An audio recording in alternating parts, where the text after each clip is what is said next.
Sistem gaji PNS akan gunakan single salary? Apa itu? Simak penjelasannya. Radar Lebong ID, meski hingga saat ini, rencana penerapan sistem gaji PNS yang akan menggunakan single salary atau penerapan gaji tunggal masih dalam kajian di pemerintah pusat. Namun, sebelum itu, PNS atau ASN harus mengenal lebih dulu, apa itu single salary? Berikut ini informasinya, di mana melansir data Badan Kepegawaian Negara, BKN, single salary atau penggajian tunggal untuk seluruh PNS, yakni menghapus komponen tunjangan-tunjangan yang selama ini melekat. Nantinya, PNS hanya menerima gaji pokok, namun jumlahnya diperbesar. Single salary atau penerapan penggajian tunggal ini sedang dikaji oleh Kementerian Keuangan, Kemenkeu. Kajian ini dilakukan pemerintah sebagai salah satu upaya melakukan reformasi birokrasi demi mencegah tindakan korupsi.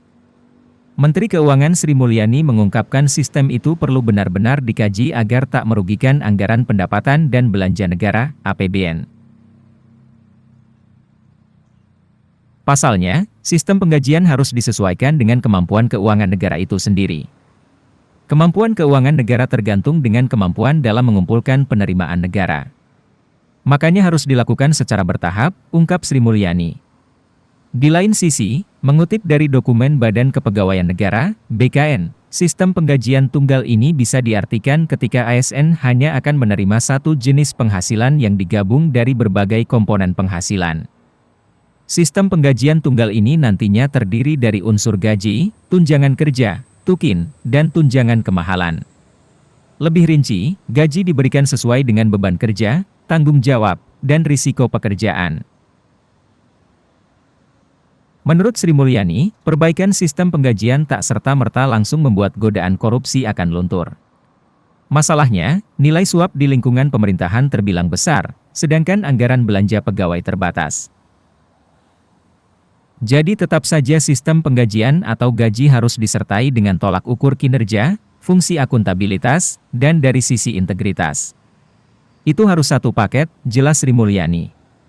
Adapun sesuai dengan peraturan yang masih berlaku saat ini, tunjangan PNS yang berhak didapatkan antara lain.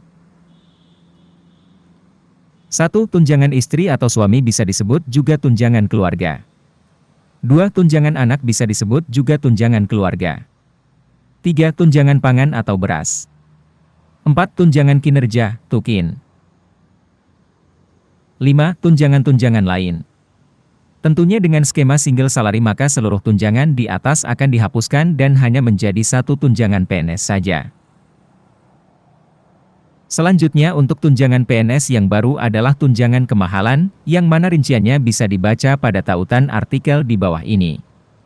Untuk komponen gaji pada single salary, terdapat dua tunjangan di luar gaji pokok, yaitu 1. Gaji pokok. 2. Tunjangan kinerja, tukin. 3. Tunjangan kemahalan. Di mana untuk besaran tunjangan kinerja telah ditentukan berlaku untuk semua pangkat dan golongan PNS yaitu 5%.